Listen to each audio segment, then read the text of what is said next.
ബഹുമാനികളായ വിശ്വാസികളെ, അല്ലാഹു സുബ്ഹാനഹു വ തആല നമ്മുടെ പ്രാർത്ഥനകളും കർമ്മങ്ങളുമെല്ലാം സ്വാലിഹായ അമലുകളായി നമ്മിൽ നിന്ന് സ്വീകരിക്കുമാറാകട്ടെ.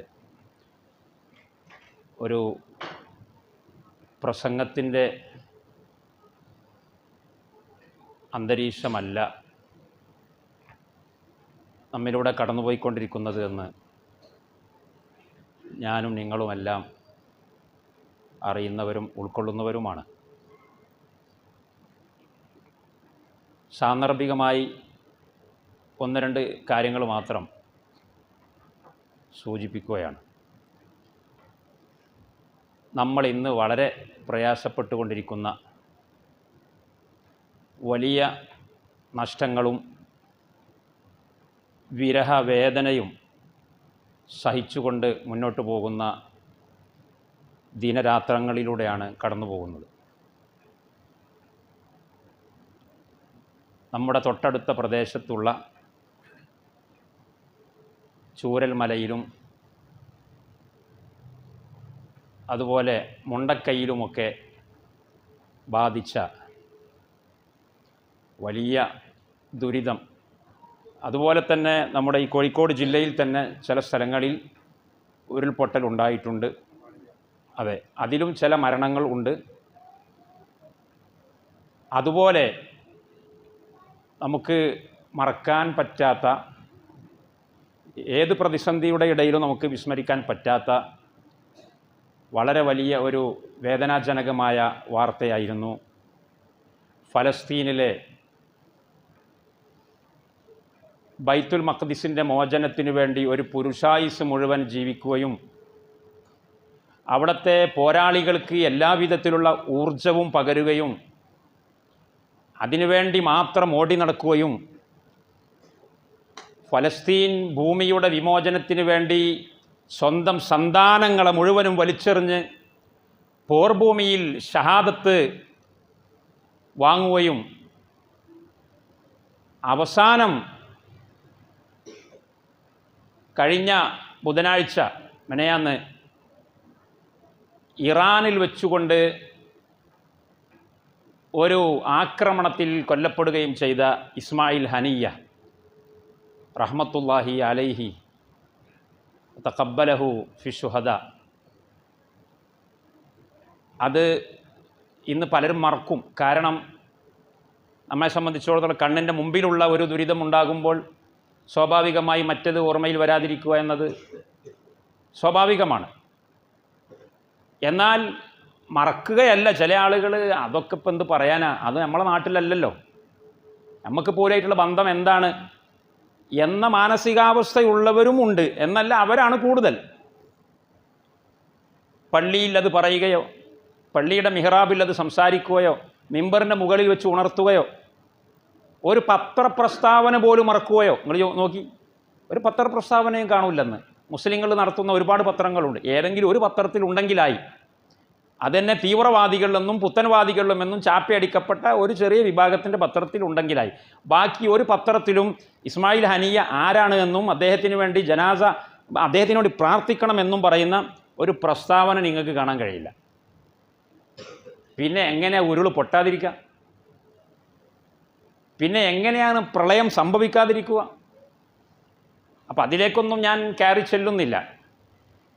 അള്ളാഹു റബ്ബുൽ ഇസ്സത്തി വൽ ജലാൽ അദ്ദേഹത്തിനും അദ്ദേഹത്തിൻ്റെ കൂടെ രക്തസാക്ഷികളായവർക്കും നേരത്തെ തന്നെ ഫലസ്തീൻ ഭൂമിയിൽ മരണപ്പെട്ട 40,000 ഔദ്യോഗിക കണക്ക് അനുസരിച്ച് 40,000-ത്തിലധികം വരുന്ന ശുഹദാക്കളും അതിൽ ഇദ്ദേഹത്തിൻ്റെ തന്നെ സന്താനങ്ങളും കുടുംബക്കാരും, അതുപോലെ നമ്മുടെ നാട്ടിൽ ഈ കഴിഞ്ഞ 1-2 ദിവസങ്ങളിലായിട്ട് രാത്രി വീട്ടിൽ കിടന്നുറങ്ങുന്ന സമയത്ത് വെള്ളത്തിൽ ഒലിച്ചുപോയവരും ഇപ്പോഴും മൃതശരീരങ്ങൾ എവിടെയാണ് എന്നറിയാതെ അജ്ഞാതരുടെ പട്ടികയിൽ കിടക്കുന്നവരുമായിട്ടുള്ള നമ്മുടെ സഹോദരങ്ങൾ, അള്ളാഹുവേ അവർക്ക് നീ പരലോക മോചനം നൽകണേ റഹ്മാനെ, പരലോക ജീവിതം സന്തോഷമാക്കി കൊടുക്കണേ റഹ്മാനെ, അവരെ നീ ശുഹദാക്കളിൽ പെടുത്തണേ അല്ലാ.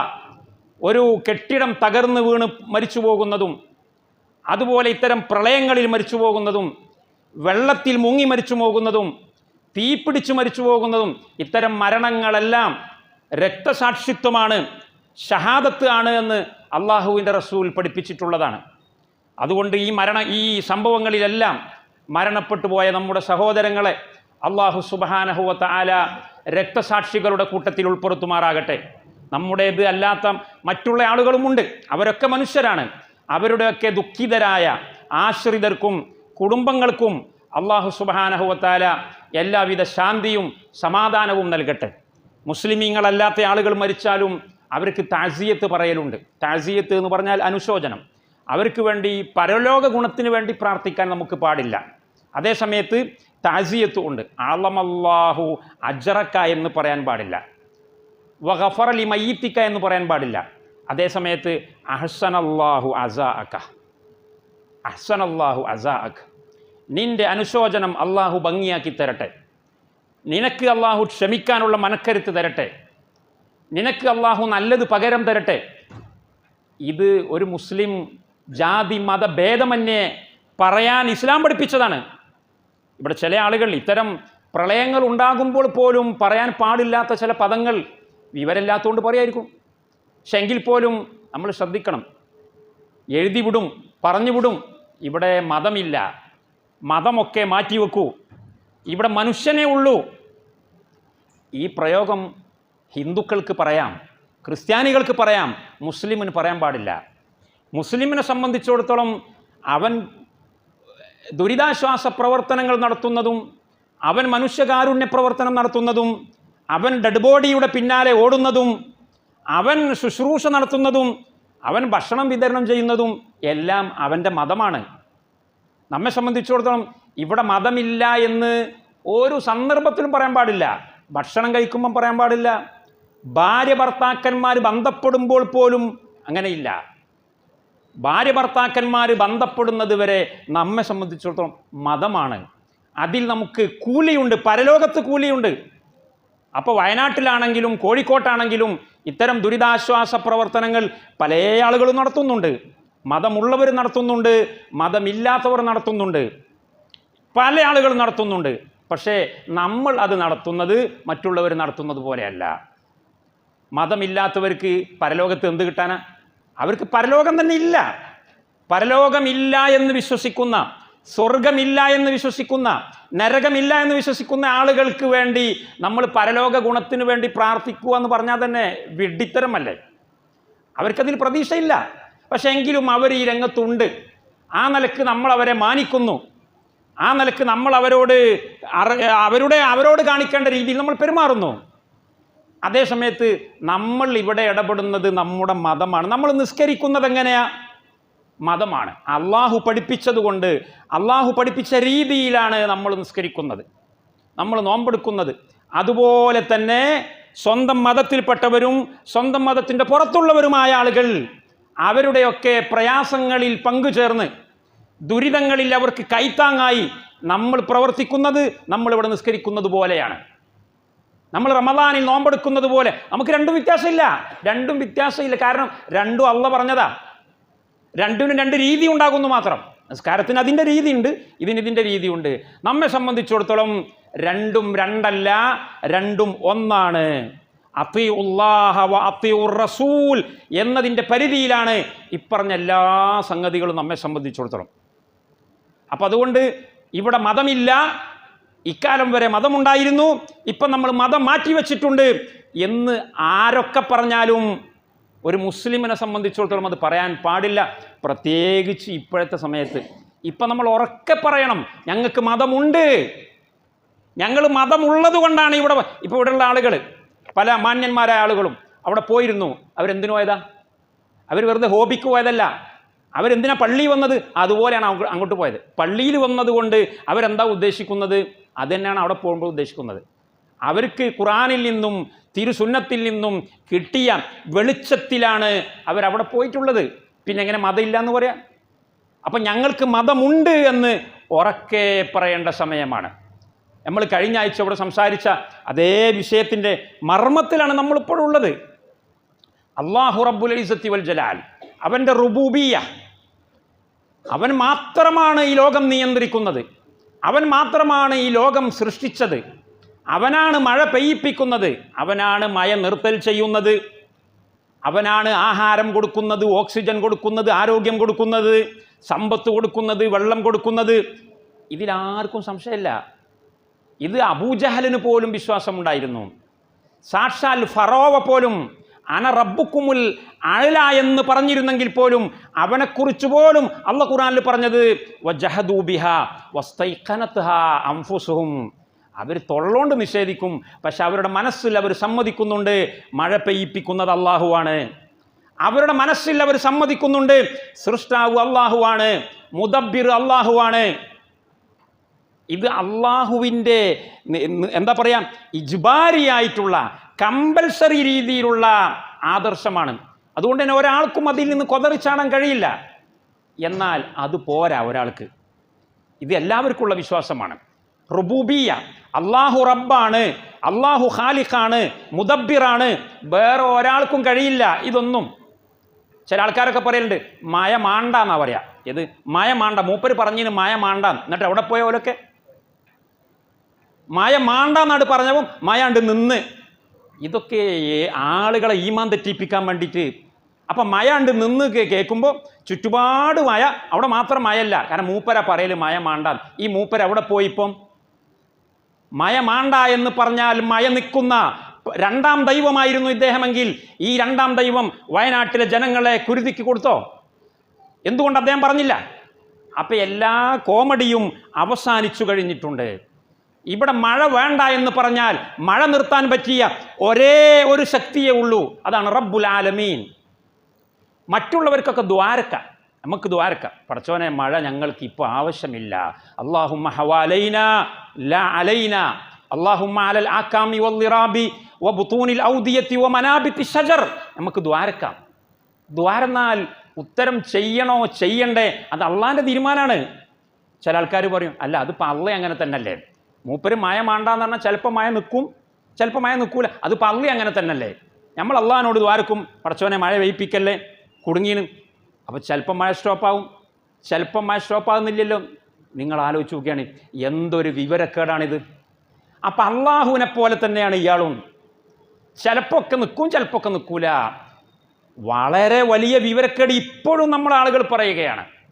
ഇപ്പോഴും ഈ കാലാവസ്ഥയിൽ പോലും അത് പറഞ്ഞുകൊണ്ടിരിക്കുകയാണ്. അങ്ങനെയല്ല സഹോദരന്മാരെ. അള്ളാഹു സുബ്ഹാനഹു വ തആല ഇവിടെ ഒരു പ്രവർത്തിക്കുന്നത് അള്ളാഹുവിൻ്റെ കഴിവിനെ മാത്രം ആശ്രയിച്ചിട്ടല്ല. അള്ളാഹുവിൻ്റെ ഗുണങ്ങളിൽ കഴിവ് എന്ന ഗുണം മാത്രമല്ല ഉള്ളത്. അള്ളാഹുവിന് ഒരുപാട് ദൈവിക ഗുണങ്ങളുണ്ട്. ഈ ദൈവിക ഗുണങ്ങളുടെ എല്ലാം ഫലമായിട്ടാണ് പ്രവൃത്തി ഉണ്ടാകുന്നത്. അപ്പം അള്ളാഹു കഴിവുള്ളവനാണ് എന്ന് പറയലോട് കൂടി തന്നെ അള്ളാഹുവിൻ്റെ മറ്റൊരു ഗുണമാണ് അള്ളാഹു ഹക്കീം ആണ്. അള്ളാഹു യുക്തിജ്ഞനാണ്. യുക്തിജ്ഞൻ എന്ന് പറഞ്ഞാൽ കഴിയുന്നതൊക്കെ ചെയ്യുക എന്നല്ല, കഴിയുന്നതൊക്കെയും ചെയ്യേണ്ട രീതിയിൽ ചെയ്യേണ്ട സമയത്ത് ചെയ്യേണ്ടവർക്ക് വേണ്ടി ചെയ്യുക. അതാണ് ദൈവസങ്കല്പം. അല്ല അള്ള എല്ലാം കഴിയുന്നവനല്ലേ, എന്നിട്ടെന്തേ അവിടെ ഭൂമി കുലുങ്ങി? ചോദ്യം നിങ്ങളെ കുട്ടി ദൈവങ്ങളോട് ചോദിക്കാം, അള്ളാഹുവിനോട് ചോദിക്കാൻ പറ്റില്ല.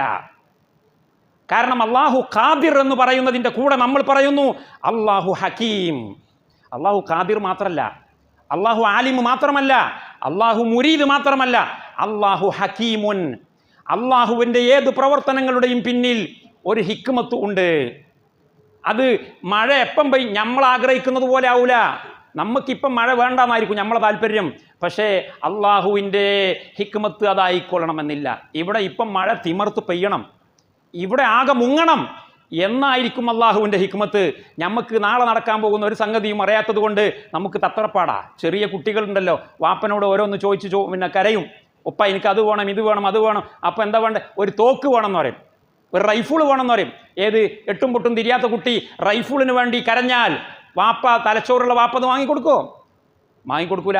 അവിടെ വാങ്ങിക്കൊടുക്കാതിരിക്കുക എന്നതാണ് വാപ്പയുടെ ഹിക്മത്ത്. പക്ഷെ ആ ഹിക്മത്ത് മനസ്സിലാക്കാൻ കുട്ടിയുടെ തലച്ചോറ് വികസിച്ചിട്ടില്ല. റൈഫിൾ വാങ്ങിക്കൊടുത്താൽ അത് നെഞ്ചത്തേക്ക് അവൻ വെടിയുതിർത്ത് അവൻ മരണപ്പെട്ടു പോകും, അല്ലെ മറ്റുള്ളവരെ അവൻ കൊന്നുകളയും. അപ്പോൾ അവിടെ റൈഫിൾ വാങ്ങിക്കൊടുക്കല. ഇത് ഞാനൊരു ഉദാഹരണം പറഞ്ഞതാ. അള്ളാഹുവിൻ്റെ ഹിക്മത്ത് എന്തൊക്കെയാണെന്നുള്ളത് നമുക്ക് ആലോചിച്ചാൽ മനസ്സിലാകൂല. ചിലതൊക്കെ നമുക്ക് തിരിഞ്ഞേക്കും. എന്നാൽ നമുക്ക് തിരിയാത്തതാണ് അധികവും. അതുകൊണ്ട് അല്ല, നിങ്ങളൊക്കെ ദ്വാരന്നിട്ട് ചിലപ്പോഴല്ലേ അള്ള ഉത്തരം ചെയ്തിട്ടുള്ളൂ, ബാക്കിയുള്ള സമയത്തൊന്നും അള്ള ഉത്തരം ചെയ്തിട്ടില്ലല്ലോ. അതുപോലെ തന്നെ ഞങ്ങളെ വരും കൂട്ടിയാൽ പോരാ. നിങ്ങൾ പറയുന്ന കുട്ടി ദൈവങ്ങളെക്കുറിച്ച് ഹക്കീം എന്ന് പറയാൻ കഴിയില്ല, ആലിമുൽ ഗൈബി വശഹാദ എന്ന് പറയാൻ കഴിയില്ല, ത്രികാലജ്ഞാനി എന്ന് പറയാൻ കഴിയില്ല. ഇന്നലെ നടന്നതെന്ത്, 1000 കൊല്ലങ്ങൾക്ക് മുമ്പ് നടന്നതെന്ത്, 10,000 കൊല്ലം കഴിഞ്ഞിട്ട് ഇവിടെ നടക്കാനിരിക്കുന്നതെന്ത് ആർക്കറിയും? അള്ളാഹുവിനല്ലാതെ. അപ്പം അതുകൊണ്ട് ഈ രീതിയിലുള്ള സമീകരണങ്ങൾ വരെ നടത്തിയിട്ട് ഇപ്പോഴും ആളുകൾ ഈ റുബൂബിയത്ത് ഒക്കെ ഉൾക്കൊള്ളുന്ന മനുഷ്യന്മാർ ഉലൂഹിയത്ത് ചിന്തിക്കുന്നില്ല. ഞാൻ നേരത്തെ പറഞ്ഞല്ലോ, ലോകത്തുള്ള എല്ലാവർക്കും ഉറപ്പുള്ള കാര്യമാണ് റബ്ബുൻ വാഹിദുൻ, ഒറ്റയാളേ ഉള്ളൂ. റബ്ബ് ഖാലിഖ് ആയ, മുദബ്ബിർ ആയ, നിയന്ത്രിക്കുന്ന, ഭക്ഷണം നൽകുന്ന, ആരോഗ്യം നൽകുന്ന ഒരേ ഒരാളേ ഉള്ളൂ. അപ്പം അതുകൊണ്ട് നിങ്ങൾ തല കുനിക്കേണ്ടത്, നിങ്ങൾ നന്ദി കാണിക്കേണ്ടത്, നിങ്ങൾ പരമമായ ആദരവ് കാണിക്കേണ്ടത്, നിങ്ങൾ ആരാധനകൾ അർപ്പിക്കേണ്ടത് ഈ ഒരുത്തന് മാത്രമാണ് എന്നത് ശരാശരി യുക്തിക്ക് തന്നെ മനസ്സിലാകും. എന്നാൽ ശരാശരി യുക്തിയെ അടിസ്ഥാനപ്പെടുത്തിക്കൊണ്ട് അള്ളാഹു ആരെയും ശിക്ഷിക്കുകയില്ല. എനിക്കറിയില്ലേ, എൻ്റെ ബുദ്ധി കൊണ്ട് ആലോചിച്ചാൽ കിട്ടൂലേ എന്നെ മാത്രമേ ആരാധിക്കാവൂന്ന്? നിന്റെ ബുദ്ധി കൊണ്ട് ആലോചിച്ചാൽ കിട്ടൂലേ എനിക്ക് മാത്രമേ നന്ദി പറയാൻ പാടുള്ളൂ എന്ന്? എന്നിട്ടും നീ എന്തേ ഞാനല്ലാത്തവർക്ക് നന്ദി പറഞ്ഞു, ആരാധിച്ചു, അതുകൊണ്ട് നിന്നെ ഞാൻ നരകത്തിലിടുന്നു എന്ന നിലപാട് അള്ളാഹുവിനില്ല. ബുദ്ധി കൊണ്ട് ആലോചിച്ചാൽ കിട്ടുമെങ്കിൽ പോലും അള്ളാഹുവിൻ്റെ നടപടി നിങ്ങൾ നോക്ക്. നിങ്ങൾക്കൊക്കെ തിരിയുന്ന സൂര്യൻ പ്രകാശം പോലത്തെ ഈ പരമസത്യം നിങ്ങൾക്ക് ഒന്നുകൂടി ബോധ്യപ്പെടുത്താൻ വേണ്ടി, ഒന്നുകൂടി പഠിപ്പിക്കാൻ വേണ്ടി ഞാനിതാ നിങ്ങളിലേക്ക് പരമസത്യസന്ധനായ, ഒരിക്കൽ പോലും കളവ് പറഞ്ഞിട്ടില്ല എന്ന് നിങ്ങൾ തന്നെ സാക്ഷ്യപ്പെടുത്തിയിട്ടുള്ള, നിങ്ങളുടെ ഇടയിൽ ഇക്കാലം വരെ ജീവിച്ച ഒരു വ്യക്തിയെ പറഞ്ഞേക്കുന്നു. ആ വ്യക്തി നിങ്ങൾക്ക് രണ്ടാമതും ബോധനം നൽകുന്നു. ഉണ്ടോ? അള്ളാഹു എത്ര കാരുണ്യവാനാണ്. അള്ളാഹുവിന് വേണമെങ്കിൽ ശിർക്ക് ചെയ്യുന്നവരെ മുഴുവനും തുടച്ചു നീക്കാമായിരുന്നു. പക്ഷെ അള്ളാഹു അത് ചെയ്തിട്ടില്ല. അള്ളാഹു പ്രവാചകന്മാരെ അയക്കുന്നു പരമമായ സത്യങ്ങൾ പഠിപ്പിക്കാൻ വേണ്ടി. ആർക്കും എത്തുംപിടിയും കിട്ടാത്ത മാത്തമാറ്റിക്കൽ തിയറികൾ പഠിപ്പിക്കാനല്ല, എല്ലാവരുടെയും ബോധ്യത്തിലുള്ള പരമസത്യം. അതങ്ങനെയൊക്കെ ആണെങ്കിലും ഒരു മനുഷ്യൻ അറിയാതെ പിശകി പോകാമല്ലോ. അതുകൊണ്ട് ആ കാരണവും കൂടി അടച്ച് ഭദ്രമാക്കിക്കൊണ്ട് അള്ളാഹുവിൻ്റെ റസൂലിനെ അള്ളാഹു പറഞ്ഞയക്കുന്നു. വളരെ പ്രയാസപ്പെട്ടുകൊണ്ട്, കഷ്ടപ്പാട് സഹിച്ചുകൊണ്ടാണ് പ്രവാചകൻ ഈ ദൗത്യം നമ്മിലേക്ക് എത്തിച്ചു തന്നത്. എന്നിട്ടും നിങ്ങളുടെ നന്ദിയും കൂറും കടപ്പാടും എന്നോട് മാത്രമായില്ലയോ എങ്കിൽ ഞാൻ എൻ്റെ റുബൂബിയത്തിനെ വീണ്ടും തെളിയിക്കുന്നു എന്നാണ് അള്ളാഹു ഈ പ്രഖ്യാപിക്കുന്നത്. ഈ പ്രളയങ്ങളൊന്നും വെറുതെ അല്ല. അള്ളാഹുവിൻ്റെ റുബൂബിയത്ത്, എല്ലാവരും സമ്മതിക്കുന്ന റുബൂബിയത്തിൻ്റെ അനിവാര്യ താല്പര്യമായിരുന്നു ഉലൂഹിയത്തിൽ അള്ളാഹു മാത്രമേ ഉള്ളൂ എന്ന് നമ്മൾ വിശ്വസിക്കൽ. ഉലൂഹിയത്ത് എന്ന് പറഞ്ഞാൽ എന്താ? ഇബാദത്ത്. ലാ ഇലാഹ ഇല്ലല്ലാ എന്ന് പറഞ്ഞാൽ എന്താ അർത്ഥം? ഇബാദത്ത് ചെയ്യപ്പെടാൻ അർഹനായിട്ട് അള്ളയല്ലാത്ത ഒരാളുമില്ല. ഇബാദത്ത് എന്ന് പറഞ്ഞാൽ നിസ്കാരം, നോമ്പ് മാത്രമല്ല. നിസ്കാരം ഞാൻ നേരത്തെ പറഞ്ഞില്ലേ, അമുസ്ലിമീങ്ങളായ ആളുകളോട് കാരുണ്യ പ്രവർത്തനങ്ങൾ കാണിക്കൽ പോലും ഇബാദത്ത് ആണ്. പിന്നെ ഞാൻ അതിൻ്റെ അപ്പുറം പറയണ്ടല്ലോ. അപ്പോൾ ഇബാദത്തായ എന്തെല്ലാം സംഗതികളുണ്ടോ അത് മുഴുവനും നാട് ഭരിക്കൽ, രാഷ്ട്രീയ പ്രവർത്തനം നടത്തൽ, ബിസിനസ് നടത്തൽ, കൃഷി ചെയ്യൽ എല്ലാ ഇബാദത്താണ് നമ്മെ സംബന്ധിച്ചിടത്തോളം. മതം എന്ന് പറയുന്ന വൃത്തത്തിൻ്റെ പുറത്തു പോകുന്ന ഒരു കടുകുമണി പോലും നമ്മുടെ ജീവിതത്തിൽ ഉണ്ടാവാൻ പാടില്ല. ഇത് മുഴുവനും അള്ളാഹുവിന് ഉള്ളതാണ്. ഇത് ലാ ഇലാഹ ഇല്ലല്ലയുടെ താല്പര്യത്തിൽ വരുന്നതാണ്. ഇതാണ് ഉലൂഹിയത്ത് എന്ന് പറയുന്നത്. അല്ലാതെ ഉലൂഹിയത്ത് എന്ന് പറഞ്ഞാൽ വെറും നിസ്കാരം മാത്രം അല്ല, റമളാൻ മാസം വരുമ്പോൾ നോമ്പ് നോക്കൽ മാത്രമല്ല. അപ്പോൾ ഈ ഉലൂഹിയത്തിന് റുബൂബിയത്ത് എനിക്ക് മാത്രമായതുപോലെ, റുബൂബിയത്ത് എനിക്ക് മാത്രമായതുപോലെ ഉലൂഹിയത്തും എനിക്ക് മാത്രമായിരിക്കണം. അതിനു വേണ്ടി അള്ളാഹു പ്രവാചകനെ അയച്ചു. അയക്കേണ്ട ആവശ്യമില്ലായിരുന്നു വിട്ടുപോലും അള്ളാഹു അയച്ചു. പരമാവധി ആളുകൾ നന്നാവട്ടെ എന്ന് കരുതിയിട്ട് നന്നാവുന്നില്ല. റുബൂബിയത്ത് എന്ന് പറഞ്ഞാൽ ഞങ്ങൾക്കൊരു സിമ്പിളി ഉദാഹരണം പറയാം. റുബൂബിയത്ത് അവിടെ നിന്ന് ഇങ്ങോട്ട് വരുന്നതാ. നിങ്ങൾ 2 ആരോ മാർക്ക് ഇട്ട് നോക്കി, ഒരു ബോർഡുമ്മൽ 2 ആരോ മാർക്ക് കണ്ടിട്ടില്ലെങ്കിൽ ഒരു ആരോ ഇങ്ങോട്ട്, ഒരു ആരോ ഇങ്ങോട്ട് ബോർഡുമ്മൽ എഴുതി നോക്കിയേക്കണം. അതെന്താ അങ്ങനെ? അത് ഒന്ന് അവിടെ നിന്ന് ഇങ്ങോട്ട് വരുന്നത് ജീവിതം, ഓക്സിജൻ, വെള്ളം, ഭക്ഷണം, ആരോഗ്യം, സമ്പത്ത് എല്ലാം അവിടെ നിന്ന് ഇങ്ങോട്ട് വരുന്നതാണ്. അപ്പം ഇവിടുന്ന് അങ്ങോട്ടൊന്ന് പോകണം. ആണോ, ഒരു ആരോ മാർക്ക് അവിടെ നിന്ന് ഇങ്ങോട്ട് അള്ളാഹുവിൻ്റെ ഭാഗത്ത് നിന്ന് മനുഷ്യരിലേക്ക് വരുന്ന ആരോ മാർക്ക്, അതാണ് തൗഹീദുർ റുബൂബിയ്യ. എന്നാൽ അതിൻ്റെ പകരമായിട്ട് ഇവിടുന്ന് അങ്ങോട്ടേക്ക് ഒരു ആരോ മാർക്ക് പോകണം. ഇവിടുന്ന് അങ്ങോട്ടേക്കാണ് പോകേണ്ടത്, അല്ലാതെ പുത്തമ്പള്ളിയിലേക്കല്ല, മമ്പറത്തേക്കല്ല, മടവൂരിലേക്കല്ല. അങ്ങോട്ടേക്ക് പോകേണ്ട ആരോ മാർക്ക് നമ്മൾ പല ഭാഗത്തേക്കും തിരിച്ചുവിട്ടു. അപ്പം അല്ലാഹു തആല വീണ്ടും തീരുമാനമെടുക്കുകയാണ്, നിങ്ങൾ എൻ്റെ ഉലൂഹിയത്തിനെ അംഗീകരിക്കുന്നില്ലെങ്കിൽ ഞാൻ മാത്രമാണ് റബ്ബ് എന്ന്, ഞാൻ മാത്രമാണ് നിയന്ത്രിക്കുന്നവനെന്ന് ഒന്നുകൂടി നിങ്ങൾക്ക് ഞാൻ ബോധ്യപ്പെടുത്തി തരാം.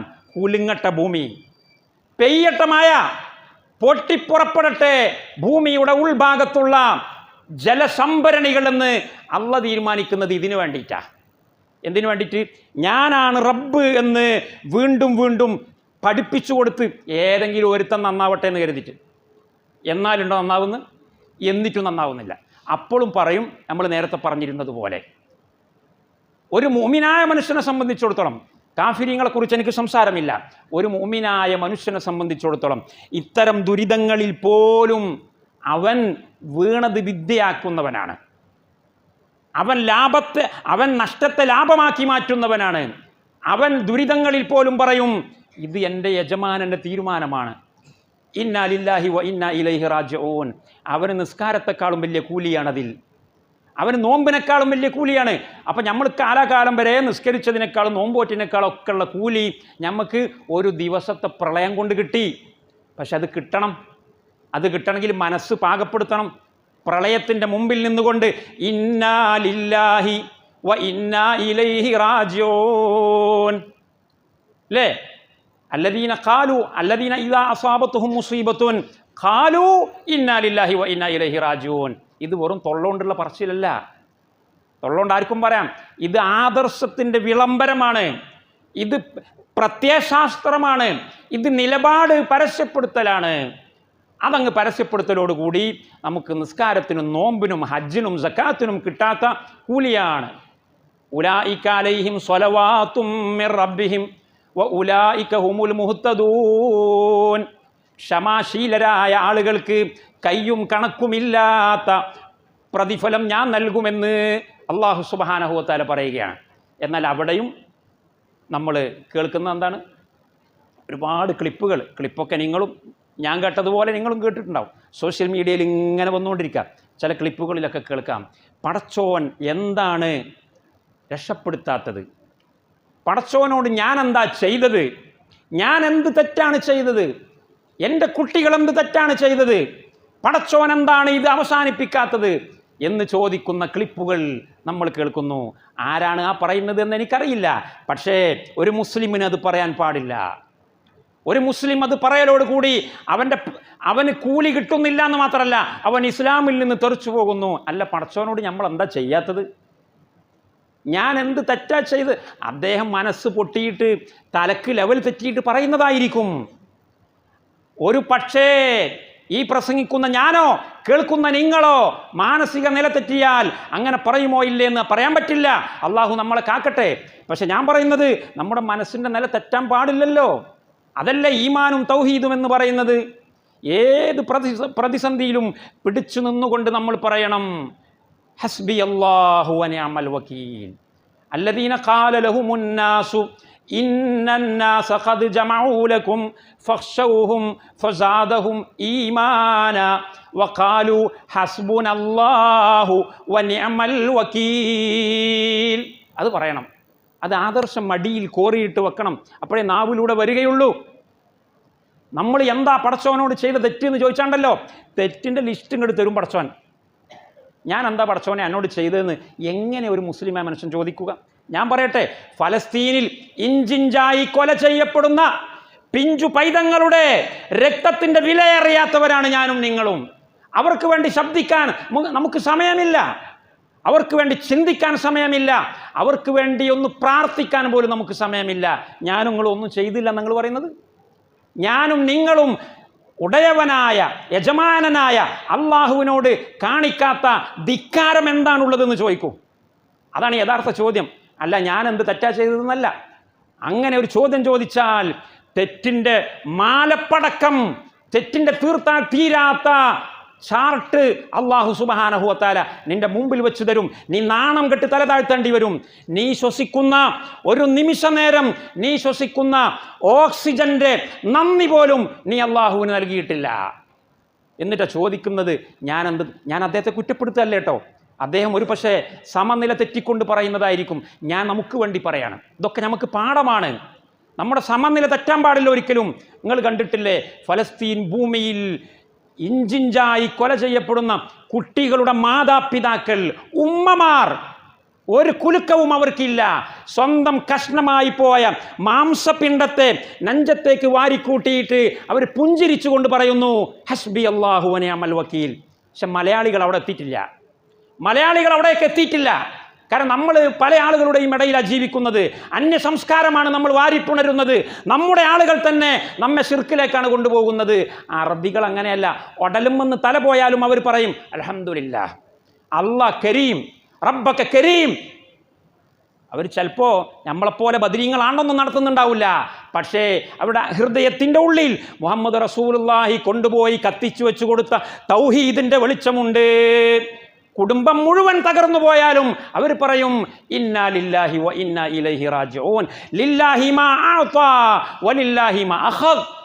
നൽകിയത് അല്ലാഹുവാണ്, എടുത്തു കൊണ്ടുപോകുന്നവനും അല്ലാഹുവാണ്, എനിക്കിവിടെ ഒരു റോളുമില്ല. ആദർശം പറയാനുള്ളതാണ്, ആദർശം ഊട്ടിയുറപ്പിക്കാനുള്ളതാണ്. നമ്മളെ സംബന്ധിച്ചിടത്തോളം ഓരോ ദുരിതങ്ങളും നഷ്ടത്തെ ലാഭമാക്കി മാറ്റേണ്ടവനാണ് മുസൽമാൻ. അതേസമയത്ത് ദുരിതം വരുമ്പോഴേക്ക് ഓൻ്റെ ദുന്യാവ് മാത്രമല്ല ആഖിറവും കൂടി പോവാം. ദുന്യാവ് ഏതായാലും പോയി. ഒരു കുടുംബത്തിലെ 16 പേര് എവിടെ പോയി എന്നറിയില്ല. വീടുകൾ 10-30ഓളം വീടുകൾ ഒരുമിച്ച് കാണാനില്ല. അതിൻ്റെ ഉള്ളിലുള്ളവരെ കാണുന്നില്ല. അല്ല, 30 എന്ന് പറഞ്ഞാൽ ഒരേ സ്ഥലത്ത്, ഒരേ കേന്ദ്രത്തിലുണ്ടായിരുന്ന 30 വീടുകൾ, വേറെ വീടുകൾ വേറെയും, ഒന്നും കാണാനില്ല എന്ന് പറഞ്ഞാൽ ദുന്യാവ് മുഴുവൻ പോയി. അത് അവരെന്നെ പറയുന്നുണ്ട്. ഞങ്ങൾ ജീവിതകാലത്ത് സമ്പാദിച്ച മുഴുവൻ പോയി. വളരെ സങ്കടത്തിലാണ് പറയുന്നത്.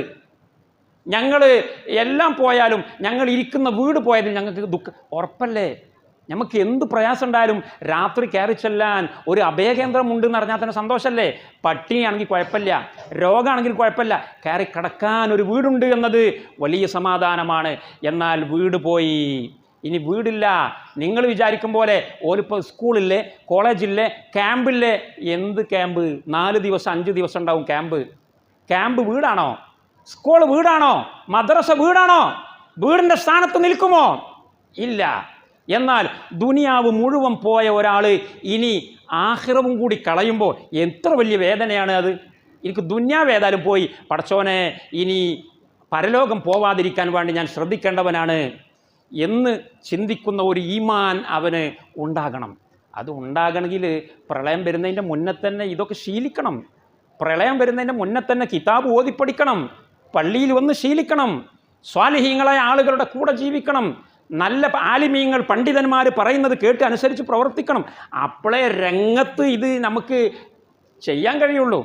അല്ലാതെ പ്രയാസം വരുന്ന രംഗത്ത് സക്കറാത്തിൻ്റെ ഹാലിൽ ലാ ഇലാഹ ഇല്ലല്ലാഹ് പെട്ടെന്ന് വിളിച്ചു പറയാൻ കഴിയില്ല. സക്കറാത്തിൻ്റെ ഹാലിൽ ലാ ഇലാഹ ഇല്ലല്ലാഹ് വായിലൂടെ വരണമെങ്കിൽ അതിൻ്റെ മുന്നേ തുടങ്ങണം ഈ ട്രെയിനിങ്. അപ്പം അതുകൊണ്ട് ഇന്ന് അവർക്കൊക്കെ പ്രളയം വന്നു, അവരൊക്കെ മരിച്ചുപോയി. അള്ളാഹു അവരുടെ പരലോകം വെളിച്ചമാക്കി കൊടുക്കട്ടെ. പക്ഷെ ഞമ്മക്കും ഇതൊക്കെ വരുമെന്ന് മനസ്സിലാക്കിയിട്ട്, അവർക്ക് പറ്റിപ്പോയ അമളി നമുക്കെങ്കിലും പറ്റരുത് എന്ന് മനസ്സിലാക്കിയിട്ട് നമ്മൾ ഇന്ന് തന്നെ ഒരുക്കം തുടങ്ങുക. ഇന്നിപ്പോൾ നമ്മളിവിടെ പ്രസംഗിക്കും, നമുക്കൊക്കെ ഭയങ്കര പ്രതീക്ഷ. നമ്മളിപ്പോൾ ഇവിടെ പർവ്വതങ്ങളൊന്നും ഇല്ലല്ലോ, മലയൊന്നുമില്ലല്ലോ, പുഴൻ്റെ കുറേ ദൂരമല്ലേ, എന്തോ ഒരു പ്രതീക്ഷയിലാണ് നമ്മളുള്ളത്. സഹോദരന്മാരെ, ഒരു പ്രതീക്ഷയും വേണ്ട. ഒരു നിമിഷം കൊണ്ട്, ഒറ്റ നിമിഷം, ഒരു മിനിറ്റ് വേണ്ട, ഒരു നിമിഷ നേരം കൊണ്ട് പ്രകൃതിയെ മുഴുവൻ മാറ്റിമറിക്കാൻ, കൊടും ചൂടിൻ്റെ സമയത്ത് അതിശക്തമായ പേമാരി കൊണ്ടുവരാൻ, അതിശക്തമായ മഴയുള്ള സമയത്ത് വരൾച്ച കൊണ്ടുവരാൻ കഴിയുന്ന ഒരേ ഒരു രക്ഷിതാവിലാണ് നമ്മൾ വിശ്വസിച്ചിട്ടുള്ളത്. നമ്മളിപ്പോൾ പ്രസംഗിച്ചു കൊണ്ടിരിക്കുന്ന ഇത് വാർപ്പിൻ്റെ ബിൽഡിംഗ് അല്ലേ, ഇവിടെ എങ്ങനെ മഴ പെയ്യുക, ഇവിടെ എങ്ങനെ വെയിൽ കൊള്ളുക, ഇത് സേഫല്ലേ, സെക്യൂറല്ലേ എന്ന് ചിന്തിക്കേണ്ട സഹോദരന്മാരെ. കാലം സാക്ഷിയാണ്, അനുഭവങ്ങൾ സാക്ഷിയാണ്. പ്രസംഗിക്കുന്ന ഞാൻ, പ്രസംഗം കേട്ടുകൊണ്ടിരിക്കുന്ന നിങ്ങൾ ഭൂമിയുടെ അടിയിലേക്ക് താഴ്ന്നു പോവുകയില്ല എന്ന് ആര് പറഞ്ഞു? അഹങ്കരിച്ച് അഹങ്കാരിയായി നടന്നിരുന്ന ഖാറൂൻ മുതലാളിയുടെ കെട്ടിടം 6 നിലയുള്ള കെട്ടിടം 3 നില താഴേക്ക് താഴ്ന്നുപോയത് ഇന്നും ഈജിപ്തിൽ പോയാൽ നിങ്ങൾക്ക് കാണാൻ കഴിയും. ഫഖസഫ്നാ ബിഹി വബിദാരിഹിൽ അർള്, അവൻ്റെ ഭൂമിയെ ഞാൻ പിടിച്ചു താഴ്ത്തി. അവിടെ വെള്ളപ്പൊക്കം ഉണ്ടായതല്ല, അവിടെ ഉരുൾപൊട്ടിയതല്ല, അവിടെ പ്രളയം വന്നതല്ല. അള്ളാഹു അവൻ്റെ റുബൂബിയത്തിൻ്റെ അടയാളങ്ങൾ കാണിച്ചു കൊടുത്തു. അവൻ കഥ കഴിഞ്ഞു.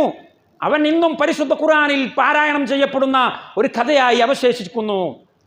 അതുകൊണ്ട് ഇത്തരം സംഗതികളെല്ലാം നമ്മെ സംബന്ധിച്ചിടത്തോളം നമ്മുടെ ഈമാൻ വർദ്ധിപ്പിക്കാൻ, നമ്മുടെ പരലോകം മെച്ചപ്പെടുത്തുവാനുള്ള അവസരമായിട്ട് നമ്മൾ കാണണമെന്ന് എൻ്റെ സ്വന്തം ശരീരത്തെയും എൻ്റെ സംസാരം ശ്രവിക്കുന്നവരെയും ഞാൻ ഓർമ്മപ്പെടുത്തുകയാണ്.